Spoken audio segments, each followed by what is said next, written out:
ఎలా ఎక్కడ కాదు, ఇక్కడ పట్టుకుంటే ఏమైంది? గ్రిప్ ఉంటుందా?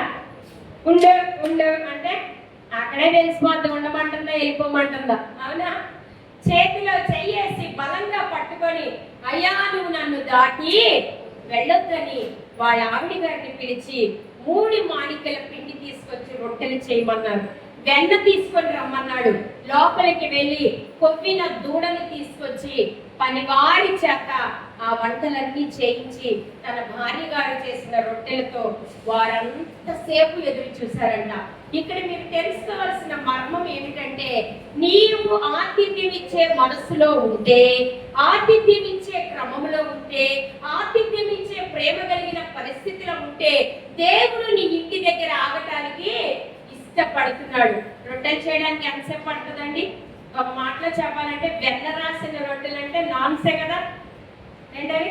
రొట్టె మంచిగా వెన్న రాసిన రొట్టెలు, దానిని మంచి మాంసంతో, కొవ్విన మాంసంతో తిని చక్కటి పాలు ఇచ్చారంట ఆయన. ఇవన్నీ తయారు చేయడానికి ఎంత సమయం పడుతుందో వాళ్ళంత సమయం వాళ్ళ ఇంట్లో ఎదురు చూశారంట. ఎదురు చూసినప్పుడు దేవుని యొక్క కృప వారి ఇంట్లో విస్తరించింది. దేవుని యొక్క ప్రేమ వారికి లేని లోటును తెలియచేసింది. ఆ ఇంటిలో ఎందుకు ప్రార్థన పెట్టామో, అక్కడ ఏది లోటైందో ఎరిగిన పరిశుద్ధాత్మ దేవుడు మీదటికు నీవు కుమారుని, అయ్యో వీళ్ళిద్దరే అటు ఇటు తిరుగుతున్నారు, ఎంతో మంది పనివారు ఉన్నారు, ఈ ఇంటిలో ఒక చక్కటి కుమారుడు ఉండాలి. ఇలా ఆతిథ్యం ఇచ్చే ఈ వంశంలో నుంచి ఒక కుమారుడు రావాలి, అతడు దేవుని పని చేయాలి, దేవుని నామం స్తుతించబడాలని ఆ యొక్క అబ్రహాము గారు ఇచ్చిన ఆతిథ్యాన్ని స్వీకరించిన ఎరుకయే కొందరు దేవదూతలకు ఆతిథ్యం ఇచ్చేటప్పుడు ఇంకొక కథ కూడా చెప్తారు గారు. ఏం చేస్తామా? రేప్రా అని ఎవరిని అడుగు తినేవాడు. చివరికి ఒక రోజు ఇళ్ళకి ఆ యొక్క రాళ్ళు తీసి ఆయన ముఖాన్ని ఇస్త్రీ కొడితే ఆ రాళ్లలో ఒక కంది గింజ ఉందంటండి. అంతే, ఆమె బ్రతికినన్ని దినాల్లో ఆమె చేసుకున్న పుణ్యం ఆ ఒక్క కంది గింజే. అది కూడా పేడ రాళ్ళల్లో. దేవుడు తీసుకెళ్లి పర్లోకంలో ఆ చెట్టు నాటాడు. ఆంటీ గారు చనిపోయింది, ఆ ఊరు వెళ్ళింది. అక్కడికి వెళ్ళాక తీర్పు. అక్కడ కూడా ఆకలి ఆకలి అంటుందంట. నువ్వు ఆకలి అనడానికి ఏదైనా ధర్మకార్యం చేసావా? ఏదైనా ఒక పుణ్యకార్యం చేసావా? ఎప్పుడైనా ఒకరికి నీ యొక్క వస్త్రాల్లో ఒక వస్త్రాన్ని ఇచ్చావా? ఎప్పుడైనా ఒక పేద బిడ్డకి ఆహారం పెట్టావా? ఎప్పుడైనా సేవకుని పిలిచి ఆతిథ్యం చేసావా? సాక్షాత్తు నేనే నీ ఇంటి ముందుకి భిక్షాటన చేయడానికి వచ్చినా కూడా నువ్వు మళ్ళీరా అన్నావు. చివరిలో ఆ రాళ్ళు తీసి నా ముఖాన కొట్టావమ్మా అంటే నీలో ఏ కోశాన మీరు చెప్తారుగా, పిల్లికి కూడా అయితే అసలు పిల్లి ఆడగలిగితే అది బెదిరిపోతా ఉంది. అవునా? పిల్లి వచ్చి నేను బిచ్చం అడిగిద్దా? దొంగచాడి వచ్చి తింటది, నిన్ను చూడటమే ఆలస్యం ఊరుకో, దానికి కూడా నువ్వు భిక్షము. అయితే అదిగో నువ్వు భిక్షాటంలో నా మీద ఇసిన రాళ్ళల్లో కందిగించ ఉంది, తిను అని పురుగుని చేసేసాడంట. దేవుడు ఏం చేశాడు? పురుగుని చేసి ఆ పత్తి చెట్టు మీద, ఆ కంది చెట్టు మీద దేవుడు వదిలేశాడు. అలాంటి పరిస్థితిలో మనం ఉన్నామా? ఒక్కసారి నీ జీవిత కాలములో నువ్వేమేమి పుణ్యకార్యాలు చేశావో, నువ్వేమేమి ఆతిథ్యం చేశావో, నువ్వు ఏ పరిస్థితిలో దైవ కార్యాలు చేస్తున్నావో, ఆతిథ్యం ఇచ్చే మనసు నీలో ఏ మేరకు ఉందో ఒకసారి పరీక్షించుకో. ముఖ్యంగా స్త్రీలు, సత్య సువార్త సంఘ స్త్రీలు మంచినీళ్ళు ఇచ్చేవారిగా, వడ్డించేవారిగా, ప్రేమించేవారిగా, సేవకులు వచ్చినప్పుడు, ముఖ్యంగా పురుషులు వచ్చినప్పుడు వాళ్ళని గౌరవార్థంగా, అసలు కొంతమంది అన్ని పురుషులు అయితే లేగరు అండి, వాళ్ళు కూడా కూర్చొనే ఉంటారు. ముందు పురుషులు వచ్చినప్పుడు వాళ్ళకి కుర్చీ ఇచ్చి మనము గౌరవార్థంగా ఇలా మనము కూర్చోవడము స్త్రీ యొక్క సౌమ్యానికి, స్త్రీ యొక్క సాత్వికానికి, స్త్రీ యొక్క మంచి లక్షణానికి గుర్తు. సంఘంలో అయినా కూడా మీరు ఆ ప్రవర్తన పాటించాలని నేను కోరుకుంటున్నాను. ఇక్కడ ఆ యొక్క అబ్రహాము గారి కుటుంబంలో జరిగిన ఆ మహా గొప్ప ఆతిథ్యము మీ కుటుంబాల్లో జరుగునుగాక. నేటి వరకు మన సంఘంలో ఎక్కడ ప్రార్థన జరిగినా, ఎక్కడ స్తుతి కూడి కూడిక జరిగినా కూడా చక్కగా ఏర్పాటు చేయగలిగే కృపను దేవుడు మీకు ఇచ్చారు. ఇది రెట్టింపు అవును గాక, ఇది రెట్టింపు దీవించబడును గాక. ఎందుకంటే మీకు తెలియకనే పరిశుద్ధులకు ఆతిథ్యం ఇస్తున్నప్పుడు సాక్షాత్తు దేవదూతలనే దేవుడు పంపించి మీ ప్రవర్తనను, ఇందాక చెప్పారు కదా, క్రియల లేని విశ్వాసము వ్రతముతో సమానం. ఒక మందిర పరిచర్య చేద్దాం. కొత్త చర్చ ఎంతమంది ఊడవలా ఇంతవరకు? నేను ఎప్పుడు చర్చి ఊడవలేను అన్నవాళ్ళు ఎవరున్నారు? అరసారు లేడు. ఊడవండి, ప్రయత్నం చేయండి, పరిచర్య అనుకోండి. నేను ఈరోజు వెళ్ళి దేవుని మందిరం శుభ్రంగా కిటికీలు తుడిచి గుమ్మాన్ని తుడిచి దేవుని పని చేసి వస్తానని అనుకోండి. దేవుని మందిరంలో ఫలానవి ఇచ్చి నేను ఆతిథ్యానికి సహకరించాలని అనుకోవాలండి. మరలా ఇంకొక జీవితము మనకి ఉండదు. ఇప్పుడే ఆ ఆతిథ్యాన్ని ఇచ్చేవారిగా మనం ఉండాలి. ఈ మాట కొరకు దేవుడు ఇంకొక చోట మాట్లాడుతున్న మాట రోమపత్రిక 12వ అధ్యాయం 13వ వచనం చూసుకుందాం. రోమపత్రిక 12వ అధ్యాయం 13వ వచనం. పరిశుద్ధుల అవసరాలలో పాలు పొందుచు శ్రద్ధగా ఆతిథ్యం ఇచ్చుచుండుడి. ఏం చేయాలంట? పరిశుద్ధుల అవసరాలలో. మీకు ఒక విషయం చెప్పాలా? కొంతమంది వచ్చి అడుగుకుంటా ఉంటారు. వాళ్ళని చూస్తే స్పష్టంగా ఆ డబ్బులు బీడీ కోసమే, సిగరెట్ కోసమే, మందు కోసమే అడిగినట్టు అనిపించింది. అనిపిస్తుందా? అనిపించదా? మీకు అనిపించిందా లేదా? ఏమంటాం? ఏమైందయ్యా, పని చేసుకోవాలి, ఎందుకు అడుక్కుంటున్నాం, అయినా ఇవి మీరు తాగడానికేగా అంటామా లేదా? అంటామా లేదా? అయినా అతను గోజాడుతూ నాకు అనిపించింది ఏమన్నా కానీ పోనీ సరే దేవా, నేనిచ్చే ఈ డబ్బులు టిఫిన్కే వాడబడాలి, సిగరెట్కి వాడబడకూడదు, మందులకి వాడబడకూడదని ఇస్తా జాలి అనిపించింది. అలా ఇక్కడ పరిస్థితుల అవసరాలు ఉంటాయి అంటండి. అనారోగ్య పరిస్థితులు, సంఘంలో బాగలేని వారు ఉంటారు, సంఘంలో వెధవరాలు ఉంటారు, సంఘంలో పరదేశులు ఉంటారు, సంఘంలో ఒంటరిగా ఉన్న తల్లులు ఉంటారు, సంఘంలో తల్లిదండ్రులు లేని బిడ్డలు ఉంటారు, సంఘంలో వృద్ధులు ఉంటారు. మనం ఏం చేయాలంటే ముఖ్యంగా ఆ యొక్క పరిస్థితులను అనగా ప్రార్థించే వారిని దేవుడు, దేవుని పనిని చేసేవారిని, పరిశుద్ధ పనిని చేసేవారిని దేవుడు ఏం చేస్తాడు? పరిశుద్ధ పనికి నిర్ణయిస్తాడు. వారికి మనం ఏం చేయాలంటే గుప్పిని ఇప్పేవారిగా. నిన్నటి దినాన కరెంటు బిల్ అనగానే స్పందించారు. ఈ వాక్యం మీ పట్ల నెరవేర్చబడిందని నేను అనుకుంటున్నాను. హల్లెలూయా.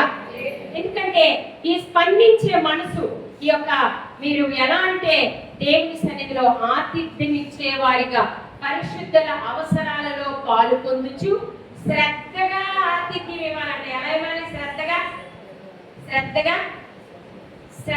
అసలు నువ్వు వడ్డించే విధానంలోనే అసలు తినను అనే వ్యక్తికి అన్నం తినాలనిపించాలి. ఏమనిపించాలి? అసలు తినొద్దు అనుకున్న వ్యక్తికి అక్కింత ఘనంగా అడుగుతుంది కదా, అక్కింత ప్రేమతో అడుగుతుంది కదా, కొంచెము అంతేగాని నక్కలాగా పొంగలాగా అలాంటి ఆతిథ్యాలు మనము ఇవ్వకూడదు. మరొక మాట 1 పేతురు రాసిన పత్రిక 4వ అధ్యాయము 9వ వచనం చదువు.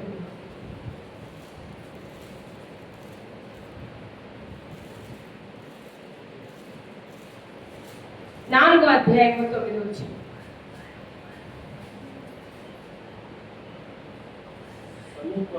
సనుగు కొనకుండా ఒకరికొకడు ఆతిథ్యము చేయుడి. ఏం చేయాలంటండి? ఇందాకేమో ఎలా చేయమన్నారు? శ్రద్ధగా చేయమన్నారు. ఇప్పుడు సణుగుకోకుండా, సణుక్కుంటూ అన్నం పెట్టామనుకో తింటారా? మీరు ఏదైనా ఒక వ్యక్తిని గద్దించాలన్నా కూడా వాళ్ళు భోజనం చేసేటప్పుడు గద్దించకూడదండి. వాళ్ళు భోజనం చేసేటప్పుడు తప్పుగా మాట్లాడకూడదు. భోజనము దేవుడు ఇచ్చింది, మానుదిన ఆహారం మాకు దయచేయండి. వాళ్ళు భోజనం చేసిన తర్వాత వాళ్ళకు కూడా శక్తి వస్తుంది. అప్పుడు మీరేం గద్దించాలనుకుంటున్నారో, మీరేం చెప్పాలనుకుంటున్నారో బలంగా మీరు చెప్పండి, బలంగా వాళ్ళు కూడా. సడుక్కుంటూ ఇవ్వకూడదు దేవునికి. దేవునికి ఇచ్చేది సడుక్కుంటూ, గొడుక్కుంటూ, చెయ్యిన కురచగా చేసుకుంటూ చేయకూడదు. మనము మనుషుల పట్ల మీ సత్క్రియలు ప్రకాశించాలని ఉంది. ఏం చేయాలంట? సత్క్రియలు ప్రకాశించాలి. కొర్నేలి ఇంట్లోకి వెళ్ళినప్పుడు, కొర్నేలి నీ ధర్మ కార్యాలు, నీ యాచనలు, నీ పుణ్య కార్యాలు, నీ విజ్ఞాపన ప్రార్థన నా సన్నిధికి, మరి నీ కుటుంబం నుంచి దేవుని సన్నిధికి ఏం చేరుతుంది? దేవుని కొరకు నువ్వు ఏమి ఇచ్చిన లిస్ట్ లో ఉన్నావో నన్ను నేను పరీక్షించుకొని శ్రద్ధగా ఆతిథ్యం ఇవ్వాలి, సడుగు కొనక ఆతిథ్యము ఇవ్వాలి. మరొక మాట మత్తయి సువార్త 25:35 కూడా చదువుకున్నాం. నేను చాలా త్వరగా వాటిని ముగించేయాలనుకుంటున్నాను. సమయాన్ని పాటిద్దాం. వర్షాలు వస్తున్నాయి, పొరుగురు వాళ్ళు వెళ్ళాలి కాబట్టి వాళ్ళని ఇబ్బంది పరచకుండా ఉన్న సమయాన్ని అన్ని విషయాల కొరకు వాడుకుందాం. మత్తయి సువార్త 25:35 25:30 దయచేసి చదువుకున్న పిల్లలు చదవాలి. నేను ఆకలి కొంటిని, మీరు నాకు భోజనం పెట్టితిరి, దప్పిక కొంటిని, నాకు దాహమిచ్చితిరి, పరదేశిన ఇంటిని నన్ను చేర్చుకొంటిరి, దిగంబరిన ఇంటిని బట్టలిచ్చితిరి, రోగిన ఇంటిని నన్ను చూడవచ్చితిరి, చెరసాలలో ఉంటిని నా ఎదుకు వచ్చితిరని చెప్పారు ప్రభు. తర్వాత అందుకు నీతిమంతులు అందరూ అంటున్నారంట, ప్రభువా ఎప్పుడు చూచి ఆహారం ఇచ్చాము, దాహానికి నీళ్ళు ఇచ్చాము, నిన్ను మా ఇంట్లో చేర్చుకున్నాము, నీకు బట్టలు ఇచ్చాము,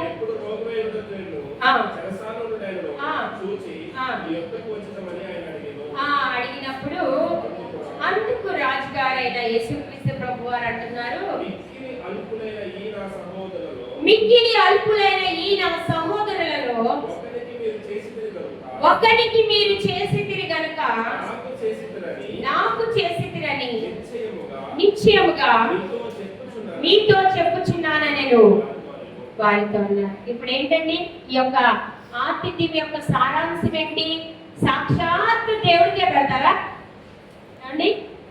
యేసు ప్రభుకే పెట్టేస్తారా? మీరు పెడతారా? ప్రవీణ్ బాబు సీన్ గారు తీసుకొచ్చే కట్టడిని దేవుడికి ఇస్తున్నారండి? దేవుడికి డైరెక్ట్ గా ఇచ్చేస్తున్నారా? బ్రాకెట్ లో పైకి వెళ్ళి ఏం చేస్తున్నారు?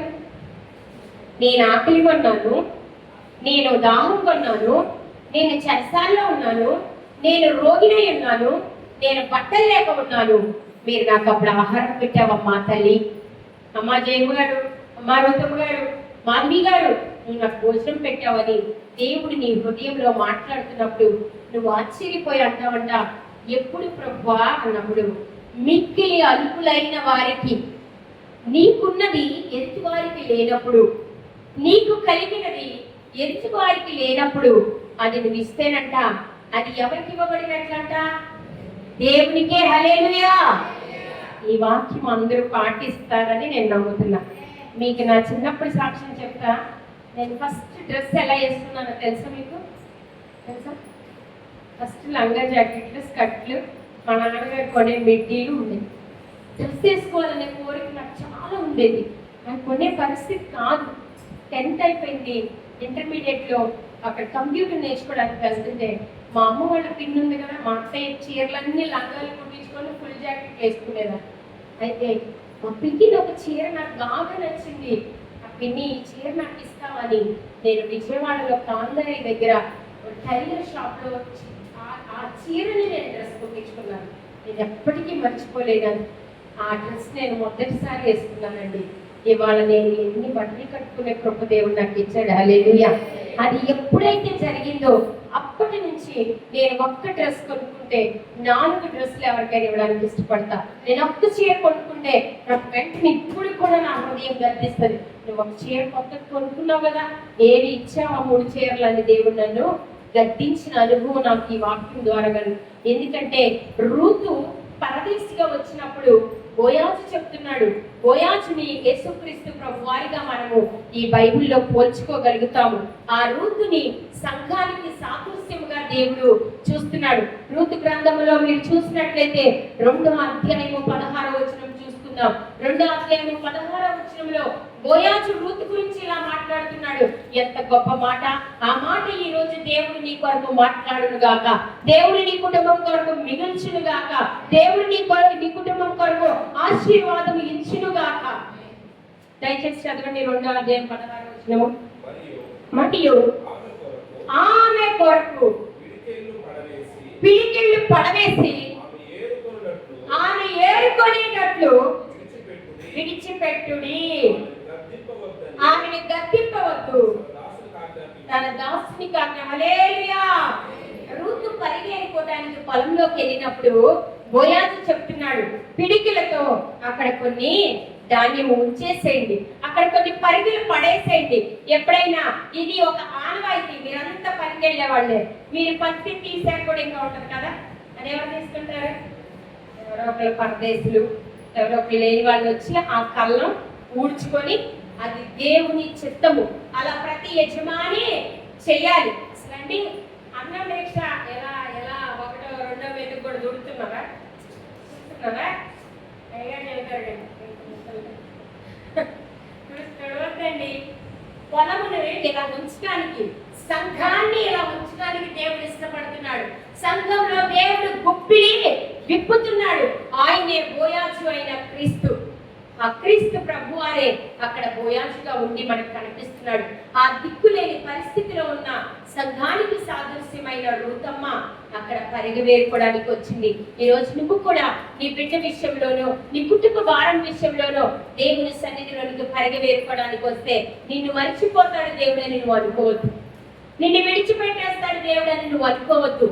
ఎప్పుడైతే మొదటిగా సాత్వికంగా తన అత్తని వెంబడించే రూతు వెళ్ళిందో, ఆ రూతు చేస్తున్న ఆ పరిచర్యని గమనించిన యజమానుడైన బోయాజు తన సాత్వికానికి తగినట్టుగా ఆ పిడికిని పడేశాడు. అక్కడ పరిగెను ఉంచాడు.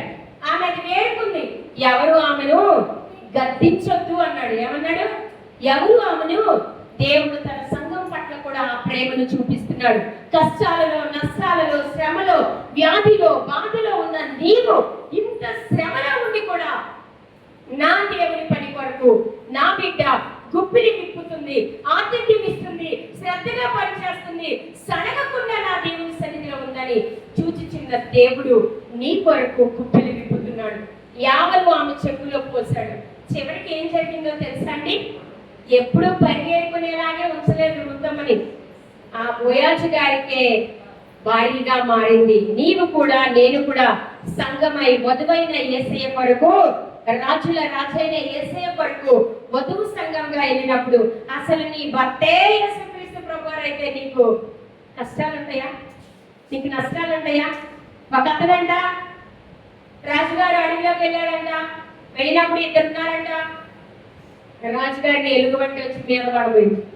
వీళ్ళిద్దరు తెలివిగా బాణాలు వేసే వాళ్ళు కాబట్టి బాణం వేసేసి దాన్ని చంపి రాజుగారికి బ్రతికించారంట. రాజుగారి ఇద్దరిని రాజ్యానికి తీసుకొని వచ్చి, మీ ఇద్దరికి ఏం కావాలో అడగండి, నా ప్రాణాన్ని వాళ్ళు మీరు కాపాడారు. మీరు కనుక బాణాలు వేసి దాన్ని చంపకపోతే వాళ్ళు నేను దానికి ఆహారం అయిపోయిందంటే, ఇతను ఒక కారు అడిగాడు, బంగారం అడిగాడు, గబగబ ఇల్లు అడిగాడు, తీసుకొని వెళ్ళిపోయాడు. ఇతను చాలా తెలివిగా ఏమడిగాడో తెలుసండి? రాజుగారు, నేను అడిగింది మీరు కాదనకూడదు. అనంత నాకు చెప్పు, నేను అసలు వాళ్ళు ఎట్లుందో తెలుసా? నా ప్రాణాన్ని మీరు అలా తీసుకొచ్చి ఇచ్చారు. మీరే ఈరోజు దేవుని రూపంలో వచ్చారన్నప్పుడు మరి నేను అడిగింది కాదనకూడదు. ఎట్టి పరిస్థితిలో కాదని మరి అడుగునానా అంటే, మీరు ప్రతిరోజు మా ఇంటికి టీ తాగడానికి రావాలన్నాడు. ఏంటి సింతేనా? ప్రతిరోజు మీ ఇంటికి టీ తాగడానికేనా అని అన్నప్పుడు మరి రాజుగారు వచ్చినప్పుడు రోడ్లు ఎలా ఉంటాయి? ఆ ఇంట్లో రోడ్లన్నీ బాగుపడి. రాజుగారు వచ్చి తాగే టీ కప్పులు ఎలా ఉంటాయి? బంగారం టీ కప్పులు తెచ్చిపెట్టారు ఆయన ఇంట్లో. రాజుగారు వచ్చి కూర్చునే గది ఎలా ఉంటుంది? ఏసీ రూములు కట్టేసేసారు. అసలు చూస్తూ అదొక రచ్చబండలాగా మారిపోయి ఆ రాజ్యంలోనే అదొక మళ్ళీ ఒక బొడ్డ రాజ్యంగా రాజుగారు మళ్ళీ ఆ రాజ్యానికి ప్రతి వారం వచ్చి వాళ్ళ సమస్యలు నీవు అడుగుతున్నప్పుడు, నువ్వు ఏది దేవుని అడుగుతున్నావో అది నీకును అనేకులకు మేలు కలిగినట్లుగా నువ్వు అడగాలి. అట్టగారు నాకే ఇచ్చావు, రూతమ్మకి ఇచ్చావు, గబక్కన ఇవ్వద్దు. ఈ బిజినెస్ అయినా, ఈ ఉద్యోగాలైనా, ఈ గొప్పతనంలైనా, ఆరోగ్యంలైనా నేను మాత్రమే. ఇది కాదు. అతను ఒక్కడి వరకే అడుగుతున్నాడు. ఇతను ఏం చేశాడు? రాజుగారు మీరు మా ఇంటికి టీయేనయ్యా, మళ్ళీ భోజనం అనుకోమాకండి. ఆ ఒక్క టీకి రాజుగారు వచ్చే దారులన్నీ మారిపోయి. మరి నువ్వు అలా యేసురాజుని ఆహ్వానిస్తున్నావా? నా ఇంటికి నువ్వు రా తండ్రి అని అడుగుతున్నావా? నా ఇంటికి నీవు వస్తే సమస్తము సమకూర్చబడతాయి అని అడుగుతున్నావా? మనుషుల వైపు చూస్తున్నావా? కనుక భూలోకంలో నీ యొక్క ఆతిథ్యము, నీ పుణ్యము అలా ఉండాలి. మరి భక్తి కలిగిన ఒక స్త్రీని మనం ఈరోజు ఒక్క మాటలో చూసుకొని ముగించుకుందాం. 2వ రాజులు రాసిన గ్రంథము 4వ అధ్యాయము 9వ వచనం చూసుకుందాం. గనురాలైన స్త్రీని మనం ఇక్కడ చూస్తాము. ఈ గనురాలైన స్త్రీ ఎలీషాను ఇంటికి పిలిచింది. ఎలీషాను ఇంటికి పిలిచి ఆయన కొరకు ఏమేమి సిద్ధపరిచిందో మీరు కూడా స్త్రీలైన వారు అలా దేవుని సన్నిధిలో స్త్రీలైన మీరు ఈ వాక్యాన్ని బట్టి ఉండాలని నేను కోరుకుంటున్నాను. 2వ రాజులు రాసిన గ్రంథము 4వ అధ్యాయము 10వ వచనము 9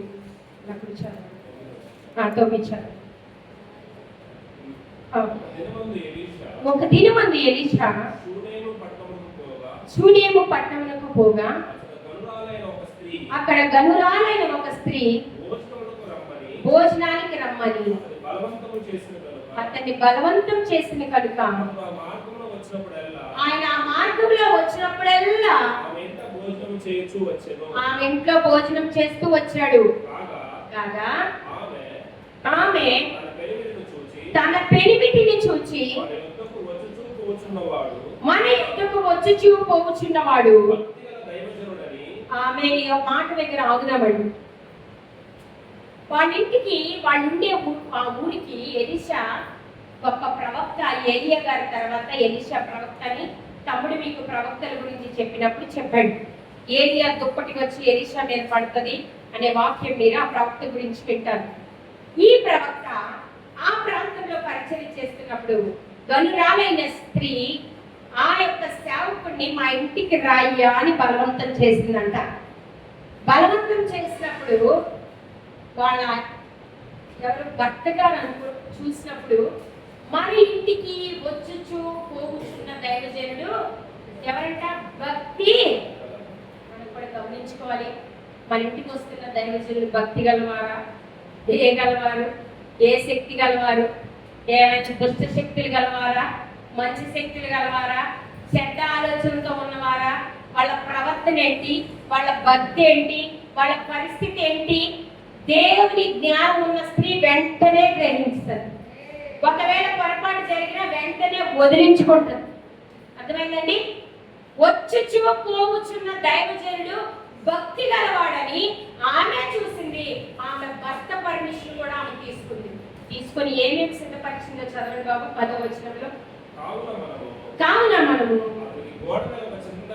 ఆ గోడ మీద ఒక చిన్న గది కట్టి అందులో అతని కొరకు మంచము, బల్ల, పీట, దీపస్తంభము ఉంచుదుము. వచ్చినప్పుడల్లా అందులో బస చేయవచ్చును. హల్లెలూయా. ఇందాక పురుషులలో నుంచి అబ్రహాము గారి ఆతిథ్యాన్ని చూసాము. మరి సంఘాని కొరకు సడగకుండా శ్రద్ధగా ఉండే విషయంలో రూతు బోయాజులు మనము సాక్షాత్తు సంఘంగా క్రీస్తుగా చూసుకున్నాము. దేవుడు అలాంటి కుటుంబాన్ని ఇక్కడ స్త్రీలలో ఆతిథ్యం ఇచ్చిన మహా గొప్ప స్త్రీగా మనము ఎవరు చూస్తున్నాము? గనురాలిని, శూనేమీరాలిని పీట, మంచము, దీపస్తంభము ఎవరు కట్టారా? గది పెట్టారంట. గది పెట్టారా? మరి వాక్య ప్రకారం కట్టాలిగా. మీకు ఏమన్నా ఉందా? గదిలో గది అయ్యగట్టితే అప్పుడు అయ్యాక 60 గదులు అయితే వైరాలు 60 కుటుంబాలు 60 యోగ్యమైన ఇంట్లోకి తన సేవకుని చేర్చుకొని ఇప్పుడు మీరు చేస్తున్నదే కంటిన్యూగా చేయండి. చేస్తున్నది సడగకుండా చేయండి. చేస్తున్నది శ్రద్ధగా చేయండి. చేస్తున్నది ఇష్టంగా చేయండి.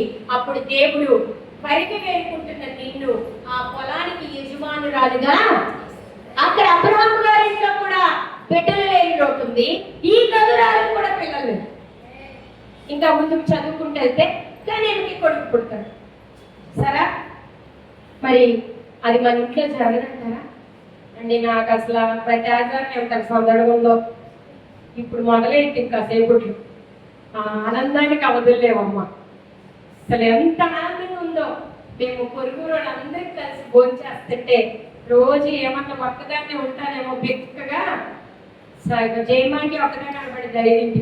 మళ్ళీ అప్పుడప్పుడు ఆంటీ చూడబుద్ది బయట 50 కనబడిద్ది ఒకసారి. లేనియా అమ్మ ఒక్కడ గుడే పోతే ఒట్టు పెట్టి వారం అంతా.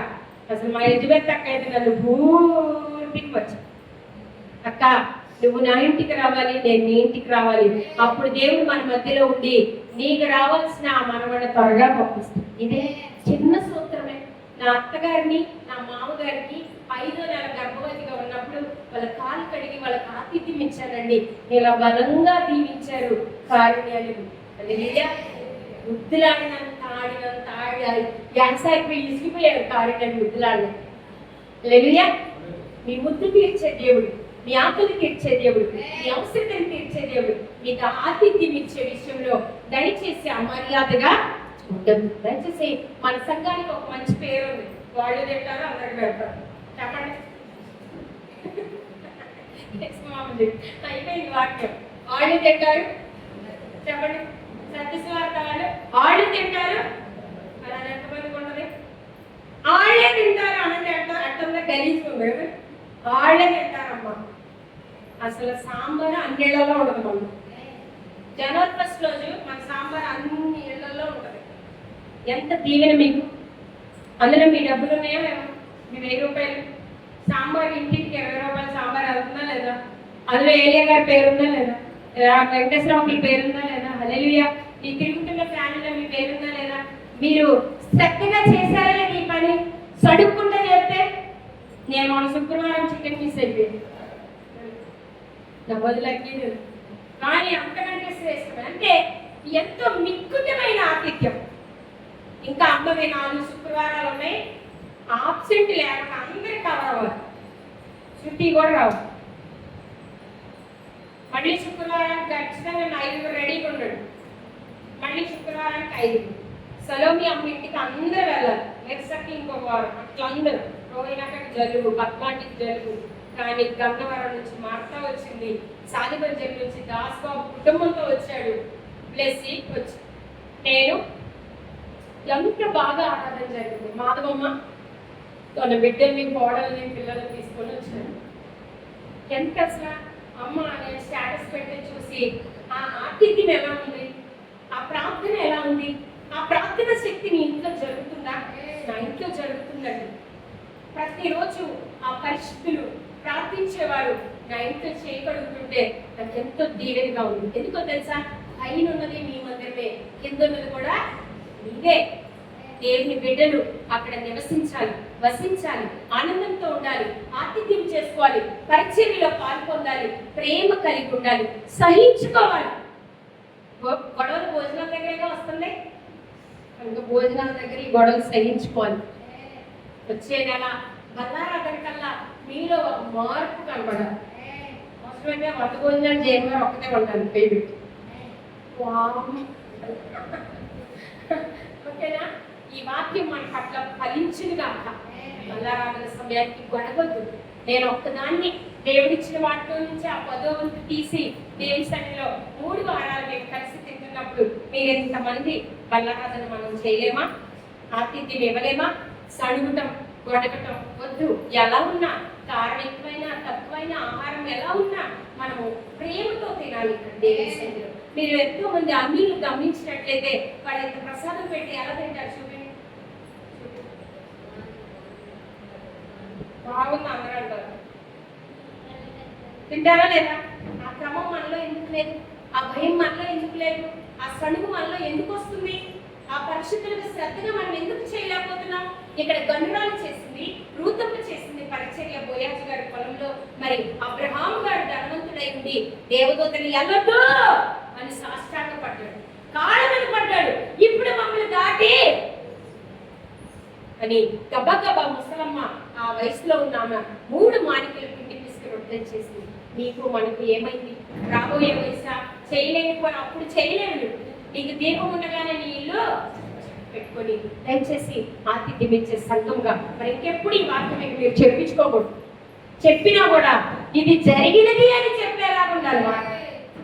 ఇప్పుడు ఇలా చేద్దాము, జరగాలి అని చెప్పుకున్నాము, కానీ ఇలా జరుగుతుంది మన సంఘంలో, ఇలా కార్యాలు జరిగాయి అని చెప్పాలి. ఎలా చెప్పాలి?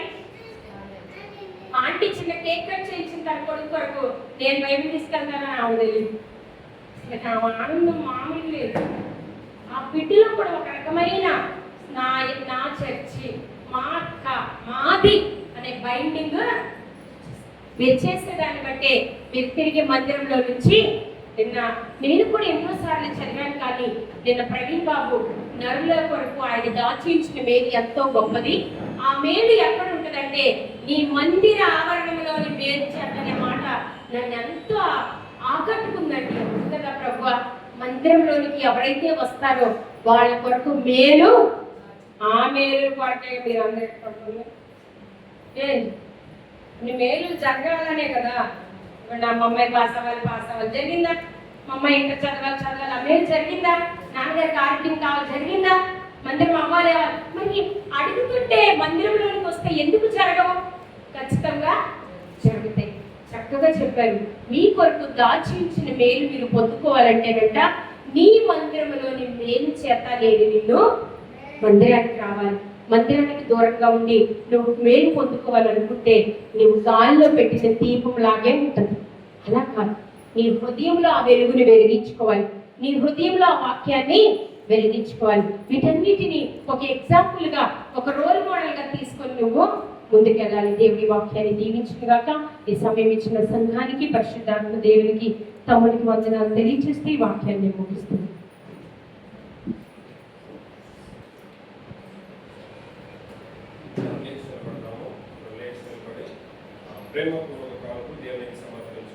అందరూ లేచి నిలబడతాం. ఒక పాట పాడుతుండగా, శృతి వచ్చి ఒక పాట పాడుతుండగా మనము ప్రేమపూర్వక కాలంతో దేవునికి సమయం. శృతి వచ్చి ఒక పాట పాడుతుంది.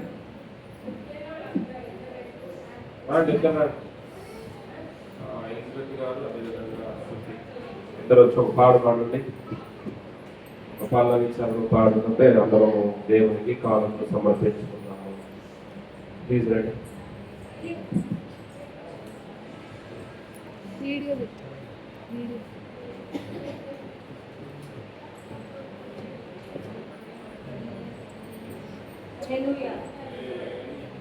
నిన్ను మాత్రమే నేతమానయ్యా, నిన్ను మాత్రమే నా ధైర్యం యేసయ్యా, నిన్ను మాత్రమే నేతమానయ్యా, నీవు మాత్రమే నా ధైర్యం యేసయ్యా, నీ బాహు బలమే నడిపించును, నా స్థితులన్నిటినీ సరిచేయును, నీ బాహు బలమే నడిపించును, నా స్థితులన్నిటినీ సరిచేయును, కృప చూపువారయ్యా